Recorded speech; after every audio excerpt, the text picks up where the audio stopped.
रुबाइयों की तरह फिराक की गज़लों में भी हिंदी समाज और उर्दू शायरी की परंपरा भरपूर है। इस गज़ल में दर्द और पीड़ा के साथ साथ शायर की ठसक भी अंतर्निहित है। इस गज़ल के माध्यम से शायर कहता है कि लोगों ने हमेशा उस पर कटाक्ष किए हैं और साथ ही उसकी किस्मत ने कभी उसका साथ नहीं दिया। गम उसके साथ हमेशा रहा। उसे लगता है जैसे रात का सन्नाटा उसे बुला रहा है। शायर कहता है कि इश्क वही कर सकता है जो अपना सब कुछ खो देता है। जब शराबी शराब पिलाते हैं तो उसे अपनी प्रेमिका की याद आती है। अंतिम शेर में वह स्वीकार करता है कि उसकी गज़लों पर मीर की गज़लों का प्रभाव है। नौरस गूंजे पंखड़ियों की नाजुक गिरहें खोले हैं, या उड़ जाने को रंगों वो गुलशन में पर तोले हैं। इस शेर में बसंत ऋतु का वर्णन किया गया है। कवि कहता है कि बसंत ऋतु में नए रस से भरी कलियों की कोमल पंखड़ियों की गांठें खुल रही हैं। वे धीरे धीरे फूल बनने की ओर अग्रसर हैं। ऐसा लगता है मानो रंग और सुगंध दोनों आकाश में उड़ जाने के लिए पंख फड़फड़ा रहे हों। दूसरे शब्दों में बाग में कलियां खिलते ही सुगंध फैल जाती है। तारे आंखें झपकावे हैं, जर्रा जर्रा सोवे है, तुम भी सुनो हो यारो, शब में सन्नाटे कुछ बोले हैं। इस शेर में शायर ने रात के तारों का सौंदर्य का वर्णन किया है। शायर कहता है कि रात ढल रही है, अब तारे भी आंखें झपका रहे हैं। इस समय सृष्टि का कण कण सो रहा है, शांत है। वह कहता है कि हे मित्रों, रात में पसरा यह सन्नाटा भी कुछ कह रहा है। यह भी अपनी वेदना व्यक्त कर रहा है। हम हो या किस्मत हो हमारी, तीनों को एक ही काम मिला। किस्मत हमको रो लेवे है, हम किस्मत को रो ले हैं। इस शेर में शायर ने मनुष्य के दोषारोपण करने की प्रवृत्ति के विषय में बताया है।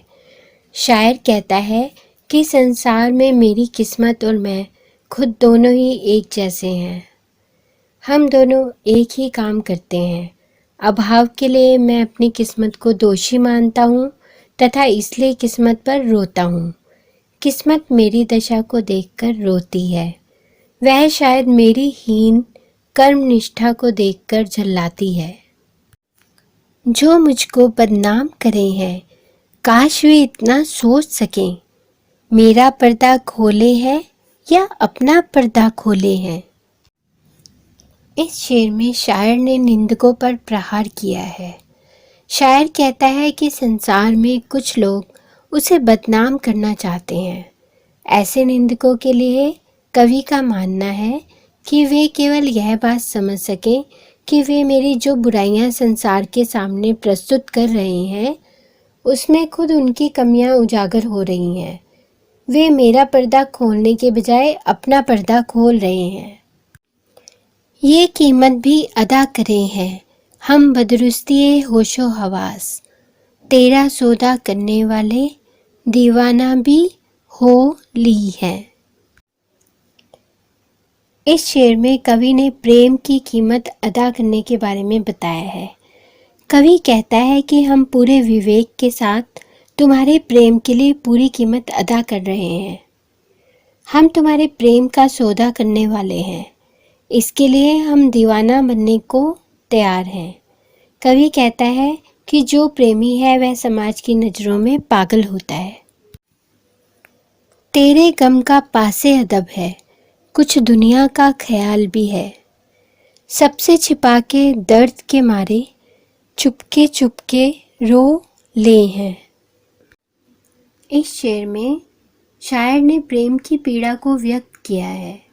कवि अपनी प्रेमिका से कहता है कि मुझे तुम्हारे गम का पूरा ख्याल है। मैं तुम्हारी पीड़ा का सम्मान करता हूँ, परंतु मुझे संसार का भी ध्यान है। यदि मैं हर जगह तुम्हारे दिए दुख को सबके सामने गाता फिरूं तो दुनिया हमारे प्रेम को बदनाम करेगी। इसलिए मैं इस पीड़ा को अपने हृदय में छिपा लेता हूँ और चुपचाप अकेले में रो लेता हूँ।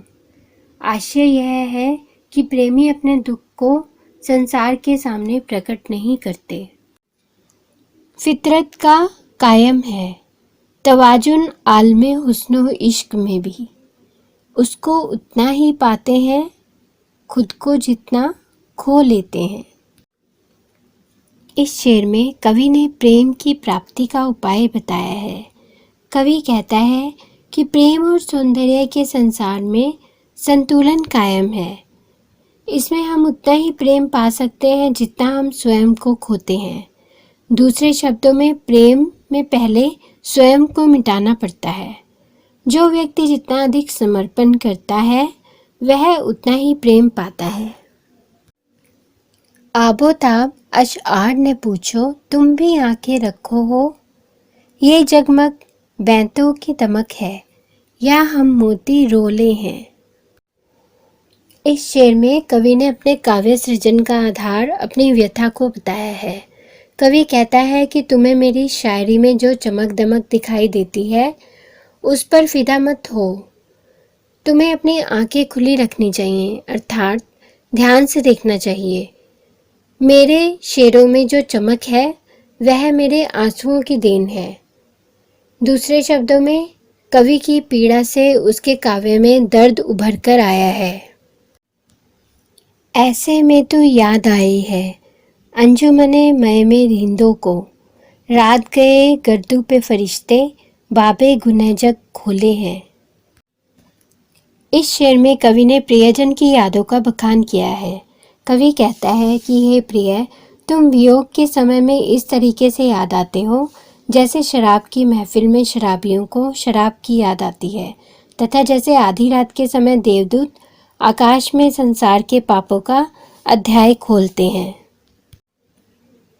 सदके फिराक एजाज सुखन के कैसे उड़ा ली ये आवाज़, इन गज़लों के पर्दों में तो मीर की गज़लें बोले हैं। इस शेर में शायर अपनी शायरी पर ही मुग्ध है। फिराक कहते हैं कि उसकी गज़लों पर लोग मुग्ध होकर कहते हैं कि फिराक तुमने इतनी अच्छी शायरी कहाँ से सीख ली। इन गज़लों के शब्दों में हमें मीर कवि की गज़लों की सी समानता दिखाई देती है। भाव यह है कि कवि की शायरी प्रसिद्ध कवि मीर के समान ही उत्कृष्ट है।